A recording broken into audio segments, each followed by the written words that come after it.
But here we are on a Friday morning, and it's a Yeah, rather solemn occasion because the angel of death has swept past, and it has sobered both myself and Pat McHart.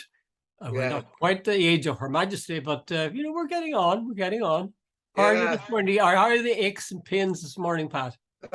Jude, like everybody else, someone. I actually I was down yesterday trying to fit a sort of a wee screw in the thing. And Jude, the hardest part was after I was finished, was getting back up again.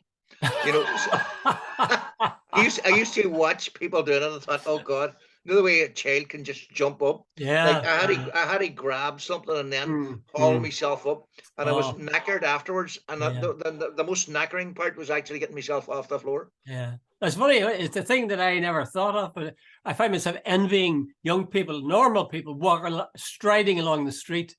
That they have all that Uh, excess energy. uh, They'll not collapse when they get a seat there's a eventually. wee girl up the road. She's a wee dude. She's only about, I think, 7, and she comes down here sometimes to visit me and the wife. And she's going to gym class, and she say, Pat, watch me do this. And Jude, he knows something. I'm going, oh God, me what he Yeah, does. yeah, The yeah. things a child can do that Uh, I'll never be able to do again. oh Yeah, well. Well, there are things to live for, Pat. Okay, yeah, let's get serious and address the question of the death of Queen Elizabeth yesterday.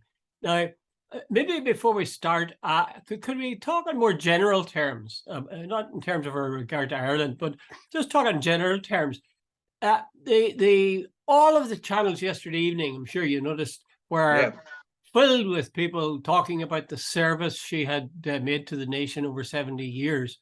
And I was thinking about this term serve, to serve the nation. Now, that's a term we yeah, usually use for soldiers, actually. yeah, Thank you for your service, serving overseas. That yeah, usually means killing or threatening to kill people. Now, there's no suggestion that Queen Elizabeth was attempting to threaten people or kill yeah, people. It was a different kind of service. yeah, But I just think sometimes people, countries, in moments of emotion, kind of lose the run of themselves. yeah, The fact of the matter is that the 96-year-old woman who died yesterday, peacefully, we're told, has a net worth of over $500 million. That's yeah, her personal net worth. She's over 1,000 servants. She has 6 homes: Buckingham Palace, Windsor Castle, Hillsborough Castle, Sandringham Estate, Balmoral, so on. She works the work she did throughout her working life, and that's the thing that most people commend her for, this dedication to this work as the Queen. Actual work, consisted of traveling sometimes, traveling always in luxury, deepest luxury, staying places in deepest luxury, being entertained, usually by the locals, opening things like a parliament or a plaque or a building. I don't remember ever really being involved very much with the arts or literature or theatre or music. Um, and Finally, I suppose I would say that while she did do what she was called upon to do, and she's clearly deeply loved by the British people, um, the notion of a hard-working queen, she works 167 days a year. That leaves her with something like 28 weeks free from this work that I've described for you. mm, And that 28 weeks, that's 7 months of the year. So yeah. she's more than half time officially off. She really did less work than you've ever done, Pat. Yeah, when he's Jude, someone. I don't want to be churlish or No, I have tried to avoid that too, to be honest with and all the rest. And I respect the right of the British to mourn you. this, Yep. but hey, Jude, the concept of royalty does my head in. That one family by accident of birth is placed above us. And Jude, I have to admit, your term service, you're in the police service, or you served your country as a soldier or something. Like, Jude, this whole thing of the royal family, that they serve the people. No, they don't. Like, they live in palaces. They come out and are feted and so on. Now the Queen, I think, on many levels was a very decent woman. That's exactly. You know, Joe Biden used that very word, Pat, this morning. yeah, I Decent, didn't realize decent. that. I think that's a good description.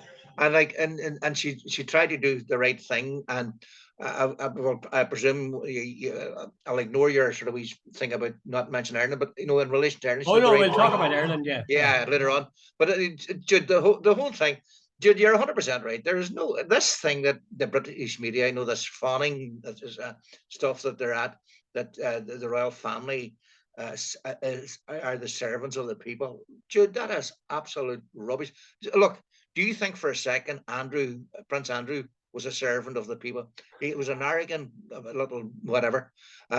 Charles can be quite dismissive, apparently, when it suits him, and so on. Prince Philip, insulted right, left, and got away with it. And everybody thought, oh, wasn't he a character? If he had been an ordinary person, then somebody would have slapped him in the mouth. So Jude, all that sort of stuff. Look, it's something I don't get, and I'm not having a go at anybody. I respect the right of the British people to mourn somebody that they deeply love, and Jude, they definitely did. There's a guy on last night crying, and I'm going, good God, I don't get this. But look, she was a mother, a grandmother, a great grandmother, and she, by all accounts, she was loved by her family and did the best by them, and so on. So Jude, all I can do is sort of, she's a human being, and she's dead, and I respect that. Yeah, and I mean, may she rest in peace, indeed.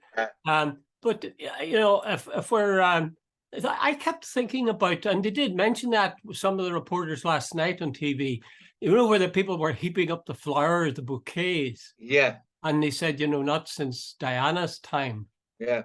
Now, you suddenly realize that there was a time when the monarchy and Queen Elizabeth didn't really emerge as being the perfect public servant, or whatever you want to call it. No. In fact, well, I'll tell you about that later. There's some comments a person made to me. But that has sort of been buried. They mention it, but they kind of bury it as if it never happened, or doesn't affect anything. So the Queen was always terrific. Then there was that dip when Diana died, but she's back to being pretty well perfect now. But I accept the fact that the British people love their head of state. And I suppose, it seems to me crazy, like you, it seems crazy. That's what they've decided. That's how they want to have their head of state decided. Yeah. But what about the Irish people? I think there's a lot of Irish people, and obviously the Unionist population in the north are super devoted to the Queen or to the monarch. Now, it'll be interesting to see whether they'll be as super devoted to Charles as they were to Elizabeth.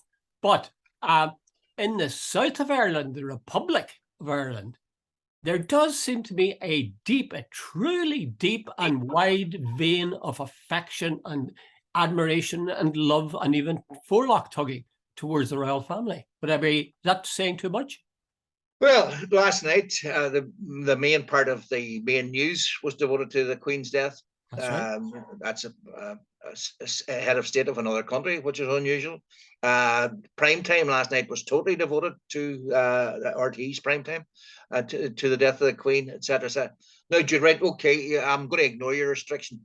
In regard, see, in 2011, the Queen came to Ireland. Now, by all accounts, and I've read it now 2 or 3 times, the British establishment, some of them weren't too happy about the fact that she was coming to Ireland and so on. They didn't want her going and so on. But she said apparently she was the one pushed to go to Ireland, because they weren't even sure what sort of reception she would get.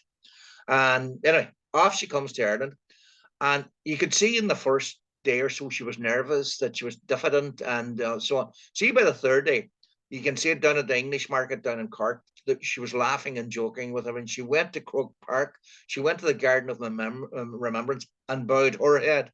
So, and she said, remember the famous line, I wish things had been done differently or not at all. And she even spoke a few words, Ascalia. Now, there were very few, I grant you that.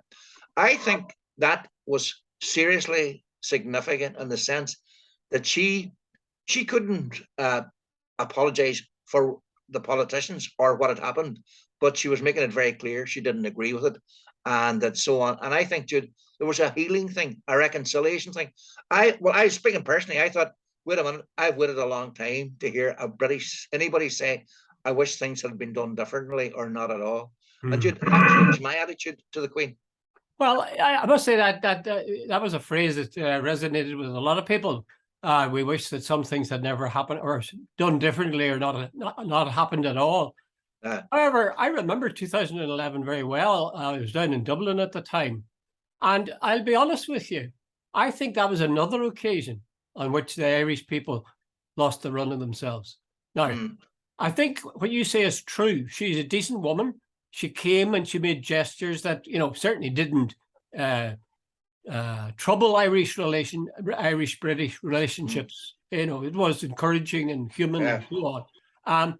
But I don't think it's a game changer. I don't think 2011 is a game changer. She visited, she bowed, she shook hands with Martin McGuinness. And yes, those things are, I suppose, some form of soft power, as I think you said. Yeah. But the core issue, let's face it, Pat, the core issue is, and always has been, Britain's claim to jurisdiction in a part of Ireland, or all of Ireland, doesn't matter. Now, 2011 acted as if that didn't exist. But I think that's to mistake the shadow for the substance. As Joe Biden says, she's a decent woman. You've said she was a woman who, tried to soothe over enmities and find things in common. And I salute her for those things. And McGuinness was profuse in his praise of her. So, yes, she did a good job. But to see that as a game changer, no, I do not. Everybody then said it. I was the only one person saying it at the time. I was the only person who said it. And I said it to Jon Snow, I'll have you know. Yeah, but I don't agree with you. Jude, I think we're on a journey. It's not a destination. We haven't got to the destination yet. But I think, the way somebody gets on the bus and starts driving it, you're not there yet. The Queen did something important. She took us on another step. I think she'd said something that and nobody in Britain had said before. Now, she was the first member of the royal family to come to Ireland in a century. And I think she sent back a message in a way to the political establishment. Now, thanks to that clown, and I'm not apologizing the least, Boris Johnson, things have taken a turn seriously for the worse. But I think the relation, by the way, no, that's not changing. They're the politicians, and maybe we'll be talking about less trust in a wee while. But there's another, I think, going down the same path. But the Queen was not going down that path. She was out for reconciliation. And Jude, hold on a second, you glossed over it. She went to the Garden of Remembrance and bowed her head. Now, Jude, that was an acknowledgement that the Irish fight for freedom was legitimate. We don't need the Queen of England. If she hadn't have thought it was legitimate, she didn't have to go to the Garden. She could have balked out of that one and said, no, that's too controversial for me. Well, I would not. I mean, I'm not faulting her. I'm saluting her for having done it. But I don't think it was any terribly big thing. It's something that happens again and again. Well, what message do you think that was sending to the Unionists? Well, Unionists probably found that pretty hard to take. And yes, that was soft power and that was moving things along a little bit. But I'm saying essentially it changed nothing. And you yourself have agreed with me. What have we got now? Boris Johnson. What have we got now? But hold on, Jude. There's a floor in there too that a lot of people, like, Jude, I remember meeting hardline Republicans who said, no, I appreciate that. They weren't going over the top on it, neither am I. But what I'm saying was I appreciated what she done. I thought it was the right thing she done. And I'm not just going to bag it and say, right, let's move on and just ignore the rest. Like, I think Boris Johnson and people like that are despicable of what they've done in recent times in regard to Ireland and so on. And so, but that does not, one thing does not obviate the other. No, I agree. I mean, don't mistake me. I think it was a worthwhile thing to do. I think it was a good thing to do. I think it was a human thing to do. I think it helped British-Irish relationships. Yeah. That's the point I'm making. But it ignored, but maybe it just couldn't do anything else but ignore the fundamental problem that is with us, that Irish people want really to be a unified, independent country. I think it changed the mindset. There were people saying in 2011, I mean, these were people coming on TV and they were saying, essentially, the Queen has now answered the Irish question. No, His question has been that's answered. rubbish. I know, I agree, it's rubbish, but I'm telling you, the number of people who either said that directly or in effect said it, we're legion. Uh, Practically Jude, nobody said. Jude, I think you're exaggerating, but I don't remember anybody. No, I do take your point. There were some people, as you said, lost the run of themselves. But for anybody to come out and say this is a game changer in the sense that now everything's up in there. But what I'm talking about a game changer is an attitude. It's not. Hey, the reality is we are still we've still got partition. Yeah, she. If you like, she gave a very good example to people how they should be acting towards each other. In other words, shaking hands, smiling, visiting people's sacred place, showing respect there, and in cordial terms down in the English market, which is sort of ironic. So, she gave a good example, and I would salute her for it. But I mean, this notion, and Pat, I would say again, there was an awful lot of froth and nonsense talked about how important this was in 2011. I honestly don't think there was another single person on TV saying, really, this is, while it's good, it's avoiding this central question, which is, are Britain right to have jurisdiction over a part of Ireland? No, and I agree with you. And I think anybody that's sort of come out and said the Queen's visit changed that's rubbish, and it's demonstrably untrue. Yeah, but they implied it, Pat. They implied it again and again. They implied it. Yeah, well, like Jude, I personally, there's no way that anyone could stand over that, because it's simply, it's not true. But what I think is, the way you put in a sort of a foundation when you're building a house, sometimes things can go wrong. But I think the Queen's visit put in that bit of a foundation, and it sent a message to a lot of people back in Britain that if the Queen can come over here and so on and do this and go to the Garden of Remembrance, go to Croke Park, meet a lot of people, speak a wee bit of Irish, she was sending a message, I think, a very, very, I'd say, good message about Ireland, about the people of Ireland, and about relationships. And the famous remark, let me repeat it, I wish things had done differently, or not at all. Like, I think that was sending a very clear message back to the British establishment. I think the woman deserves credit for that. Yeah, she does. And that's all I'm sort of saying. Yeah, I would agree. I think, incidentally, that the handshake with Martin McGuinness not only was an example of soft power and sort of human relationships with other human beings, but it was also a very clever move, I think, by republicanism, because Republicans, Sinn Féin had sort of fought shy of meeting with, I think it was Prince Charles or something, when he was over a year or two earlier. But by McGuinness shaking hands with her and obviously talking easily and comfortably with her, it sort of shot the DUP fox, if that's the term I should use. They were saying, we're loyal to the Queen. McGuinness is saying, well, actually, I know the Queen. By the way, the original visit, Sinn Féin didn't show up, but shortly afterwards, McGuinness met her. And by the way, I was just watching BBC last night. There was an easy thing there. The Queen had a big smile on her face, when she was talking to McGuinness, and it was quite obvious that there was no the body language was very sort of warm and friendly. But you know better than me, Pat, that Martin McGuinness was one of the most charming men. He could have charmed the birds of the tree, if he so chose, and he was at his very best with Queen Elizabeth.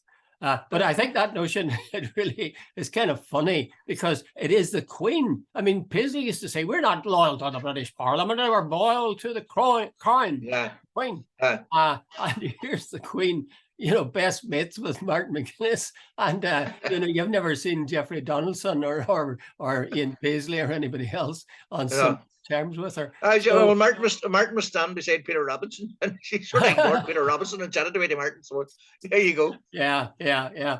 Okay, let's maybe move on from this. Anyway, may she rest in peace. And do they have to wait 10 days before they bury her? 10 days, yeah. Oh, there's a woman on last night. I had a laugh. She says, Jesus, no EastEnders, no Coronation Street. Sorry, well, that's what I mean. That's how I feel. I mean, I don't want to see EastEnders or Coronation Street, but there's lots of other programs I want to see. All I can say, by the way, hold on, Dr. Collins, are they going to do 10 days of this? No, no. Last night, and I don't know, Jude, if you were watching it or not, they were actually repeating the same questions and making the same statements. Dude, you can only say the same thing. Like the Queen's dead. She was on the throne for 70 years. She was 96. Ad infinitum, infinitum, infinitum. They should sort of drop down now and sort of say, even each night do a half-hour program of remembrance or something. But this non-stop, clear the bulletin boards and clear the broadcasting schedule and all the rest of it. Well, that's what I mean. I think they occasionally people and the media encouraging people to lose the run of themselves. There was a woman on last night, Channel 4 News, 4 News, which I have the deepest respect for. I think it's the best news channel. Same here. That's the one I watch. Or in Ireland, for that matter. And the woman kept asking the question, well, how did you react to the sad news? She absolutely said the exact same expression each time. How did you react to the sad news? How did you react to the sad news? Dare I say overkill? Really, I don't know. It's one thing respecting somebody, but there's another thing kind of but Jude, here's the thing.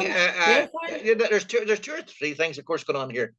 The Queen, the royal family, they say Britain's become a very diverse society. And I remember when I was doing my MA in Media, Culture and Society many years ago, there was one of the lecturers, an English guy, said, what you have to remember is the royal family is the glue or the cement that holds the whole thing together. He says, because he says Scotland wants to go one way, England wants to go another, Wales wants to go another, but he says the royal family, and as you said it earlier on, Paisley said, we're not loyal to the Parliament, we're loyal to the Crown, and so and I think that's true. Jude, the thing that'll really be interesting is now, I think Queen Elizabeth, Lizzie, Her Majesty, was, because of her long reign, because she was held in a certain kind of respect and so on, there was a sort of loyalty to the Crown. What happens when Prince Charles died? Like her family, unlike Boris Johnson and Donald Trump, Her Majesty, for want of a better term, served decently and fairly for 70 years. So, like, what happens now with Charles? Yeah, I think there's a question in a lot of people's minds. They're a wee bit worried because Charles isn't nearly as popular. I mean, you cast your mind back to the way he got married to Diana, like dragging his feet and saying whatever love is. And, in no time at all, he was backpedaling. The woman who is now the Queen, what is it? The Queen Consort. Queen Consort, yeah. And I mean, I can't help but think of some of the things he said on his phone to her. We're not going there, Jude. No, we're not going there. But it's a different kettle. But then add in Andrew as well. Add in like what 3 or 4, 3 of them kids have got divorced. There have been various sort of scandals. They're not particularly popular. They and so on. So it'll be very interesting to see how will the British family go the sort of same way as the Dutch royal family, sort of on the sidelines? Well, it's hard to see it otherwise. But as I say, there is a deep vein of affection for them, certainly. Oh, absolutely. But I worry about the Irish people, the extent to which they are equally sort of forelock tugging. I mean, it's not our head of state, and yet they act as if she was. Go figure. Okay, let's go on and talk about Liz Truss and her appointment of 2 ERG guys to the top jobs in the north. So it's this guy Heaton. What's his name? Heaton Harris. Now, Jude, I can't remember the name of the other guy. But I'll ask you, do you think Liz Truss, by appointing these guys, is she giving 2 fingers to the EU, or is the old mafia one, keep your friends close and your enemies closer? What's your read of her appointing 2 former chairpersons of the ERG group into the Northern Ireland office, in view of the fact that the protocol is the one thing that is now going to loom large in any discussions with the EU? I think she realizes that she's about to go into negotiations. This has to be solved somehow, right? So she's sending in her hard-knuckled guys. So tough negotiators, presumably, is the idea. We're ERG. So we're not going to be taken in by any bunch of continentals. Yeah. That's how I would read it. On the other hand, maybe it was the ERG that told her who to send. You know, Yeah. we must never think always that because she's prime minister, she's therefore got the power to do whatever she likes. Yeah. It was the MPs in the Labour Party who destroyed Jeremy Corbyn because they didn't Yeah. like him. Now, except she gets on the right side of everybody in the Tory party, and except she shows herself as being a very capable negotiator with the EU, you know, she's going to have a hard time because a Yeah. lot of people are expecting her to fail. Yeah. No, Jude, I'm not sure what way to take it. I heard somebody, I think it was on Talkback. I was traveling, I was in and out, and I heard somebody sort of saying it could be that she said, I think it was Claire Hanna, I think she sort of said maybe the thing is if she sends along two ERG former chairpersons and they make a deal with the EU, she has then got cover when the unionists and maybe the ERG guys go bananas. That wait a minute, look, I sent these are the two guys, former chairpersons. In other words, she's sort of saying, I'm covered here. Or alternatively, now this is the cynical end of saying, look, she doesn't want a deal, so she put in two guys who she knows won't make a deal. But the old one about electioneering and prose and governing, or no, electioneering and poetry and governing and prose. Maybe these guys, it's all very well, Jude, when you're on a back bench and you don't know. Now the onus is, it's a big deal. If they don't make a deal with the EU, do they want a trade war? Yeah. Do you think, I mean, if in fact she's sending in tough guys who are going to be, you know, hard Brexit and, you know, the EU can flog off, then what they're heading for is total economic disaster because they're not going to get a trade deal with the US. Yeah. On the other hand, if they can find a way through this, and they'll be concerned about themselves rather than the North of Ireland. In all the hustings, the North was never mentioned. It was mentioned maybe once, the protocol, but they always do the cost of living and so on. Very little mention of the North. Why would they? There's no votes for them here. So let's not kid ourselves. They're going to do what's good for Britain. And I think they're not that stupid that they don't realize we've got to have a good enough working relationship with the EU. We certainly do want to have our sovereignty, but we also want to do a deal with the US, trading deal. And if we lose out both of those or either of those, we're up the creek without a paddle. Well, right.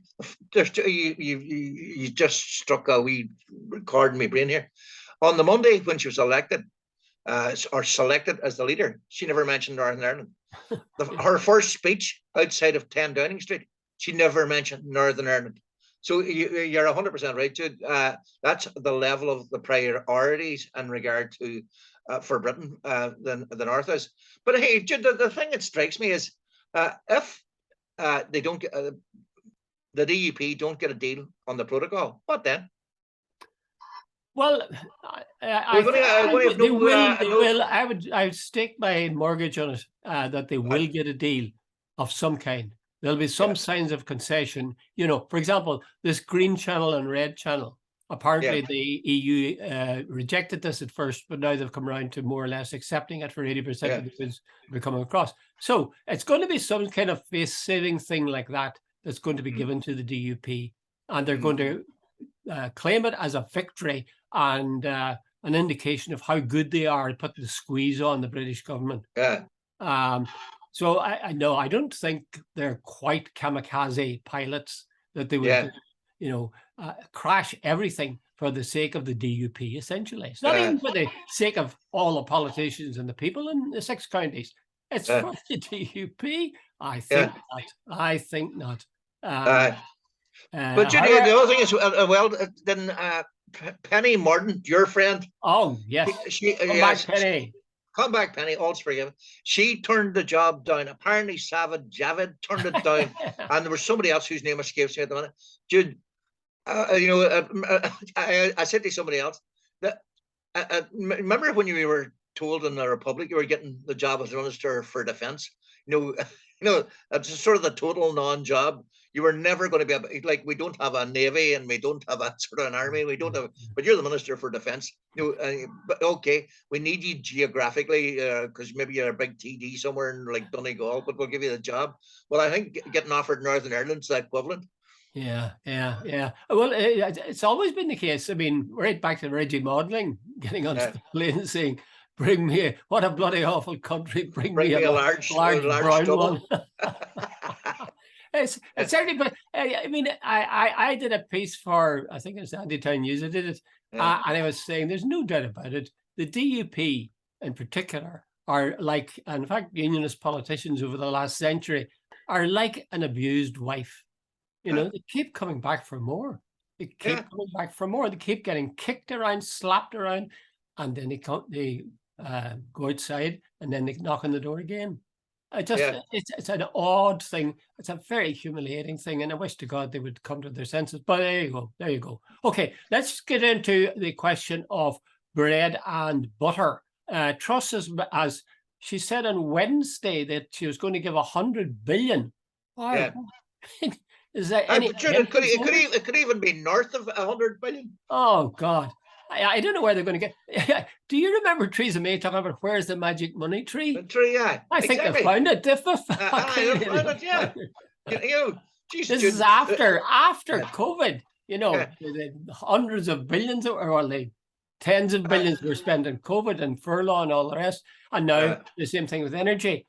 Will it be enough? I really don't know, Pat. I'm very bad. I let my wife do all the work in terms of paying people to bring oil and all that kind of thing. But I strongly suspect that a cap at 2,500 euros or whatever pounds will be. It's quite a lot of money. Yeah. I think surely we were not paying that normally. Surely we're at least £1,000 less than that, maybe 1,500 less than that. Would that be your experience? No, some of the businesses, like there are guys that are now claiming that the projections for their heating costs, like say a nursing home or a restaurant or whatever, they're saying now that the projected cost of heating their building is more than they're taking in. Oh, yeah. There's one guy I saw, I think he was a Belfast. Now, Jude, what the hell he had, I'm not 100% certain. His projected bill was something like 120,000. Jude, he said there's no way I can work with that sort of margin. So Jude, it's going to be right. But here's the point, Jude, I wanted to ask you. Like, who's got the whip hand now? Remember, originally thought it was Russia would fold and whatever. Absolutely. You put your finger on it, Pat. I've been thinking that for the last week. You know, we're putting the squeeze on Putin. We really are going to apply sanctions of all kinds, and he's going to be brought to his knees. I faced down Putin. I mean, Johnson faced him down, and Truss is facing him down as well. The matter is, it's as if they shot themselves in the head. You know, pointed the pistol the wrong way, because the entire EU is suffering terribly. Britain is suffering even more terribly. So what's happening in Moscow or in Russia? You know, a few oligarchs have said they can't come out of Russia. I'm sure that must be a terrible pain for them as they live in their castles and their luxurious apartments, driving their Mercedes cars. But seriously, like, nobody has ever said, well, you remember when we were talking at the beginning that if we all applied these sanctions, would really put the squeeze on Putin, they'd have to think again. Nobody has ever said, quite a bit of time has passed, and I wonder, is there much of a squeeze being put on Putin? I tell you what it's like. It's like they don't ask the one obvious question, is this working? Yeah. In the same way that they don't ask an obvious question, and no less than David Dimbleby mentioned this on a program he does about the BBC Weekly. I don't know if you saw it last night. I didn't see this week's. He said they never asked the question with regard to the monarchy, is the monarchy a good idea? So in the same way that the big elephant in the room with the monarchy is that this is a good idea in the first place, same thing with bloody well Putin and the war and sanctions. We never ask the question, is this worth it? Is it worth it? There is one point, and I read it.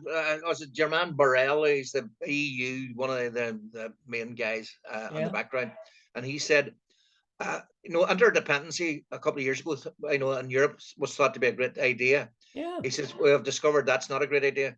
He says, because the Russians are using it now. And remember, Trump, the one thing Trump said it, and I remember him saying it, that Germany's dependency on Russian energy meant they were owned by almost by Russia. And that's what is 42% or something of their energy was coming from Russia. Jude, they're going to get seriously bad hit. But it goes to prove, Jude, that the EU has to wean itself off Russian oil and gas, because if every time something goes wrong, and they're not on the same page politically, so if every time something goes wrong, or Europe tries to stand up to Russia or whatever, and the Russians can turn off the gas, that is not the way to go. So I don't know. Are there other alternatives?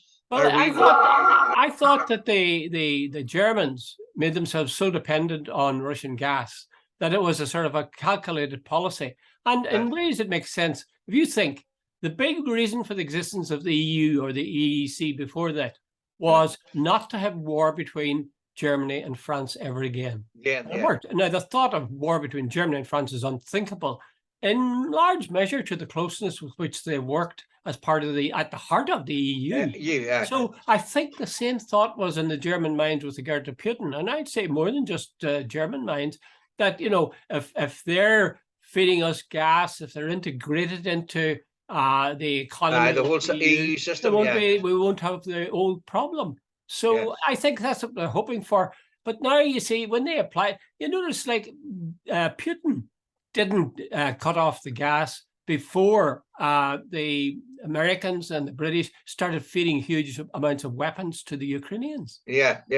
So, but apparently, there's the Russian GDP apparently is down 11%, which is I think the biggest since the collapse of the back in 1990 or whatever it was. And apparently inflation's about 20%. But I read this thing Burrell had written, and he says European sanctions will take time. But apparently the Russians, they really, their computer industries not they import most of their high tech stuff, and their planes are all owned by Europe, so they're finding spare parts. It's going to be very difficult. Okay, we're very near out of time, but all I can say is we'd better hear bad news from Moscow quickly, because we are in the throes of very bad news here. I mean, it's simply that people can't make a living. Make a living. I mean, I tell you, they better be in their knees in Russia if that's the case. Okay, Pat, I thought you had a lot of wisdom to this. Will I end with a short prayer or? Short prayer. Condolences. May Her Majesty rest in peace. She was a nice woman, a decent woman, but let's not either deify her or overestimate her influence. Does that seem fair enough? I'll agree with that. She's a decent woman, and we'll leave it at that. Okay. Right, Pat. Good luck, Jude. Enjoy your weekend. Thank you. And you. Right. That's us. That's this. No, it's recording still.